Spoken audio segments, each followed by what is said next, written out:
Hey, so amazing. You see how they playing? Live wire, it's all about sports and entertainment. You don't wanna miss it, so official like you never seen. Keep it going till the whistle blowing from the referee. Everything from highlights and stats. You know that we gotta run it back, whether on the field or the court. You know that this is where it's at. Subscribe, no delaying. This is Live Wire, sports and entertainment. Let's go.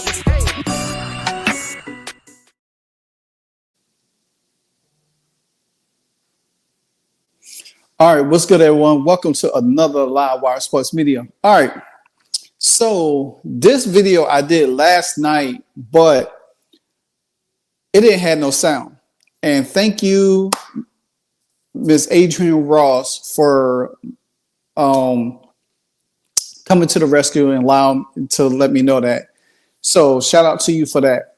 So this video that I have done last night, but I'm gonna redo it to do it again today since I have time. So now, how can I start this off? Because I had the introduction pinned out in my head.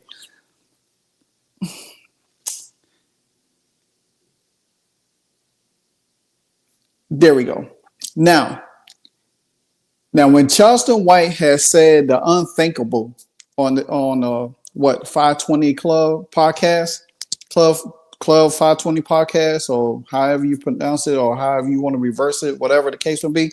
When he came out to say the unthinkable about Angel Reese, you know, it sent a shockwave through social media, through a lot of content creators. You know, how he could say this. You know, some female WNBA players came out and complained and, you know, wanted to ban Charleston White, wanted to shut him down, wanted to whatever the case may be. But nevertheless, whether you agree with Charleston White or not, he made the obvious question saying that, hey, WNBA players don't want to play basketball. They want to, you know, sell themselves, you know, and he made that comment directly about Angel Reese, about what she has done, whatever the case may be.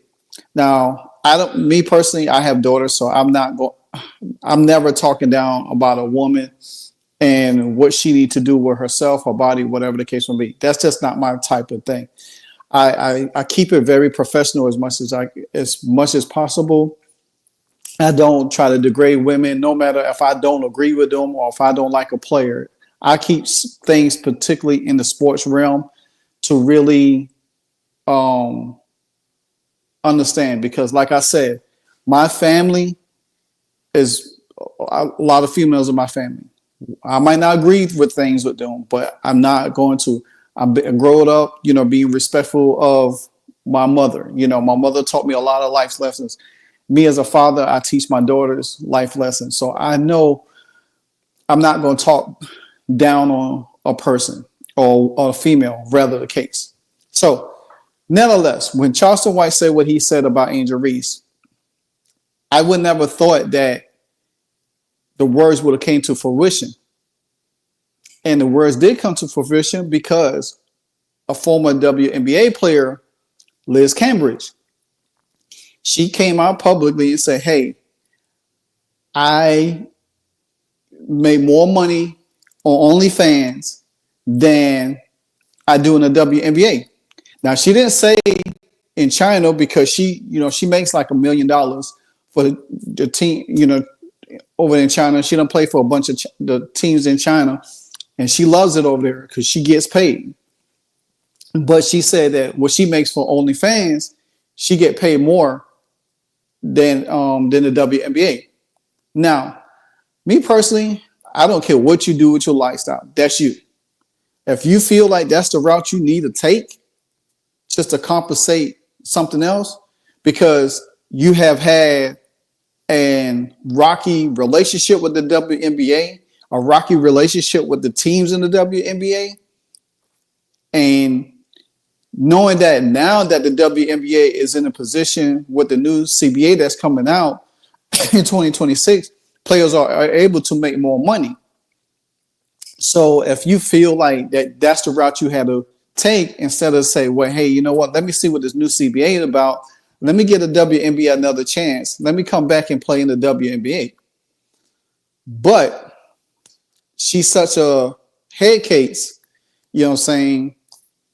You know, like I mentioned last night, it was that her and Kennedy Carter couldn't get along. They was on the same team. And for what I have heard, that Kennedy Carter ran her off. If Kennedy Carter we already know what screws are loose in her head and how she is. She's a good basketball player, but her mentality is not there. You know, Liz Cambage, she was a very good player in the W.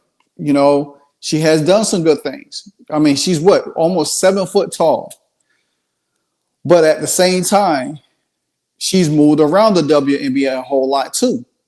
So, but now when Caitlin Clark came into the league, we talked about how we needed an enforcer.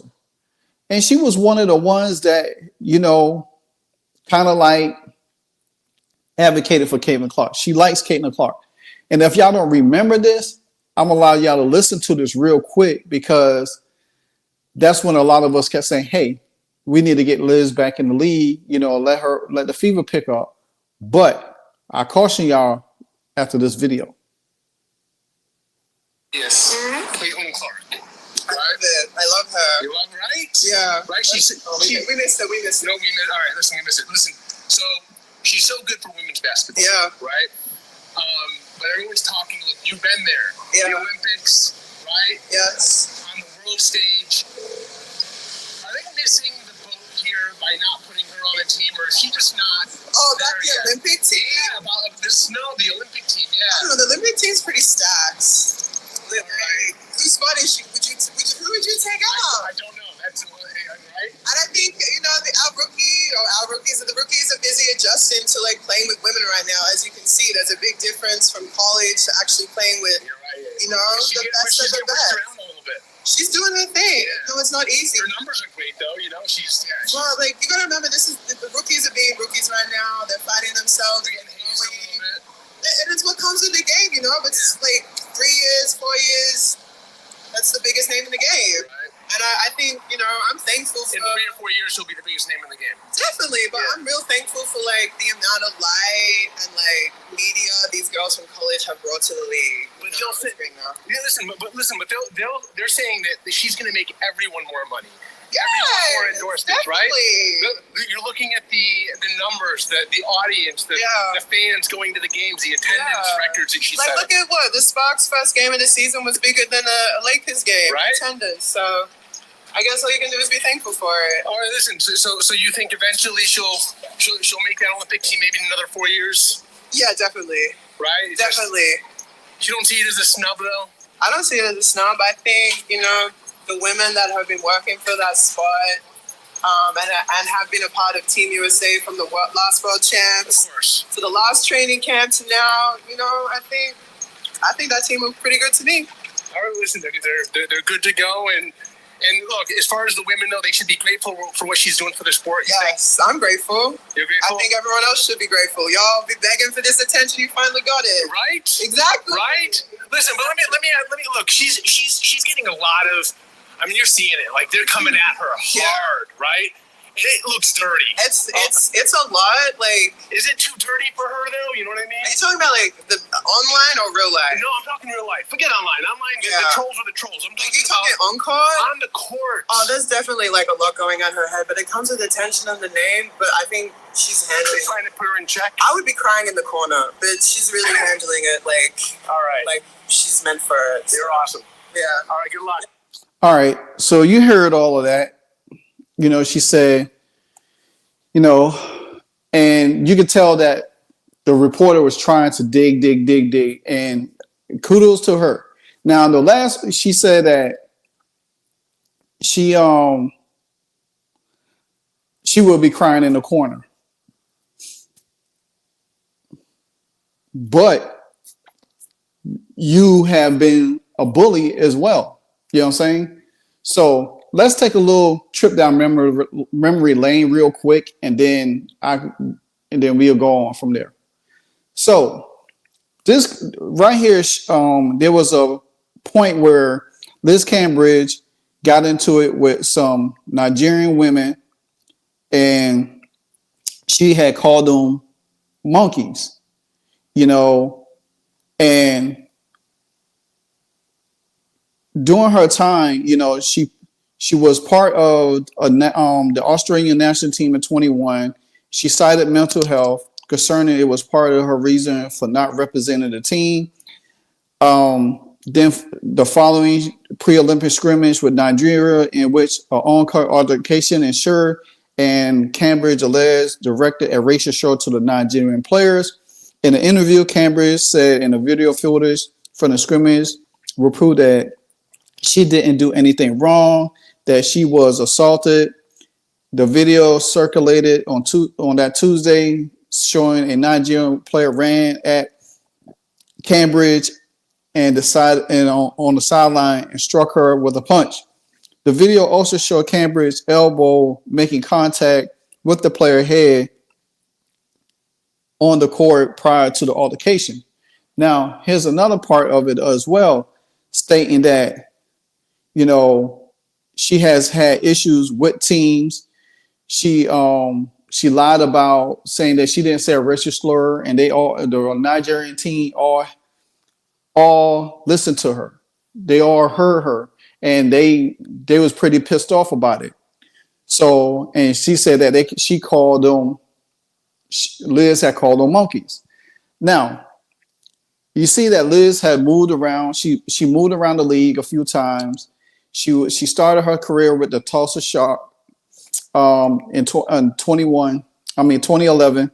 Then she was vocal about not wanting to go to the team, you know, when they drafted her, you know, and then she spent one season there before leaving to go play over China.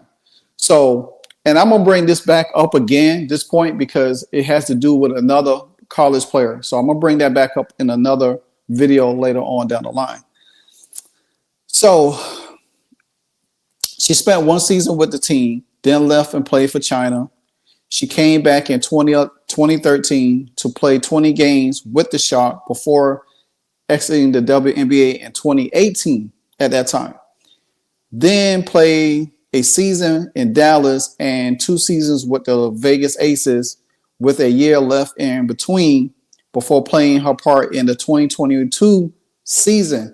So she just not too long, this 2024 season, so she's been removed. We in 2025, so she's been gone now roughly 3 years. Last year would have been, it's just 2 years she's been gone from the league. Cameron wasn't the only source of dysfunction when she played in LA the season before. The Sparks fired the coach, Derek Fisher at that time, and then Kennedy Carter, the other mercenary talent who Fisher reportedly pushed the team to sign in the offseason, was benched during the season for poor conduct and she was waived later on in March. So with all that being said, now you see that the WNBA continues to have this circulation of problems when it comes to players. Liz Cambage, as talented as she is, still the same person that has issues with the league. Now, the one part at this end of this video, because she said that she makes more money with OnlyFans than she does in the WNBA.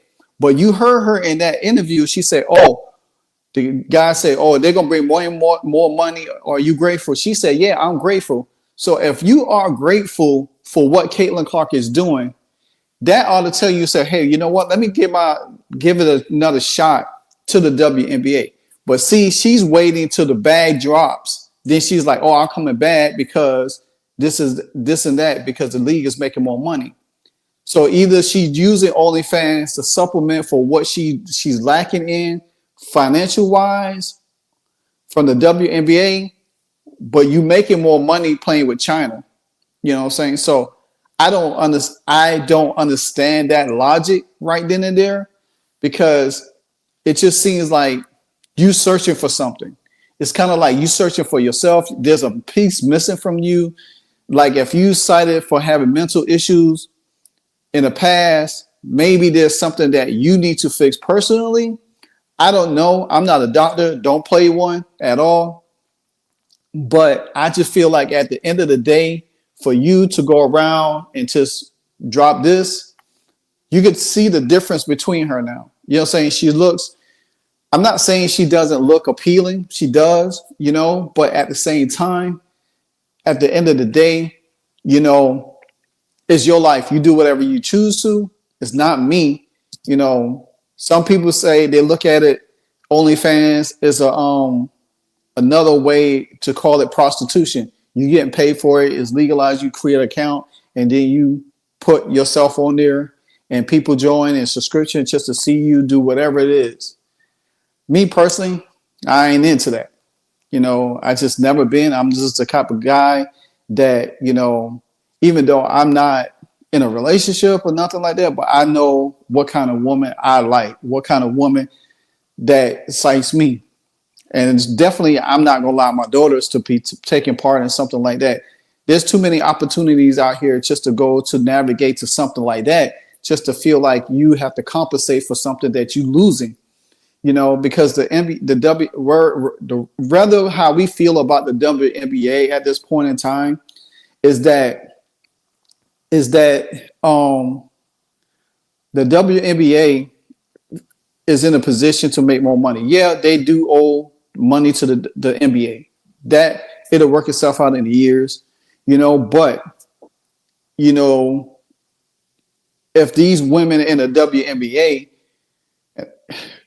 had carried themselves in a better light, in a better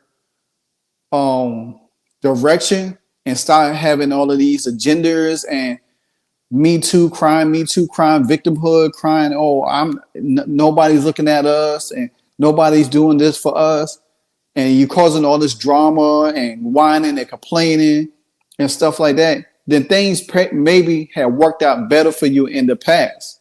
So I feel at the end of the day, it's like you do what you do, but don't use what you're doing now as a way to say, well, this is because I make more money than the WNBA. But you just contradict yourself and say, well, hey, Caitlin Clark is bringing more fans to the league. And she even said it. She said, oh, I'm grateful because now we got this attention. Stop complaining. We got all this attention. This is what you want. So, okay, if you know that, then why don't you realize it in yourself and say, well, hey, let me wait another year. But if this, like I said, if this is what you need to supplement yourself and you making $1 million a season, over $1 million a season, or maybe that's not enough because you live in some high spending profile, then I don't know what to tell you, but you can't use that when 2026 comes and you still doing OnlyFans, because you got to think about it. I mean, I'm sure you will want to get married one day. I think she was dating or had a boyfriend or whatever. You might want to have kids, and you can't be trying to take care of your family on OnlyFans. It doesn't work like that. That's just my opinion, my assessment of the situation. Like I say, you do what you do. It's your business. But at the end of the day, you just got to look at how if you want to come back to the WNBA. I don't think she want to. Maybe she do. Maybe she's just waiting for 2026 to drop and say, oh, I'm coming back to the league. Maybe she gets on the team. Maybe she want to come and play with Caitlin Clark. I don't know. Maybe. But to me, I don't feel like she's right in the head. That's just my feeling of it. I don't think she's right in the head. And I think she done had too many incidents in the league for anybody to really take a chance on her. This is the same thing about Kennedy Carter we have talked about. A great talent, but she's not mentally there, and we don't want to have a locker room cancer because you can't keep your mind straight. We got to think about it. Leah Boston, Caitlin Clark are the future of the Indiana Fever.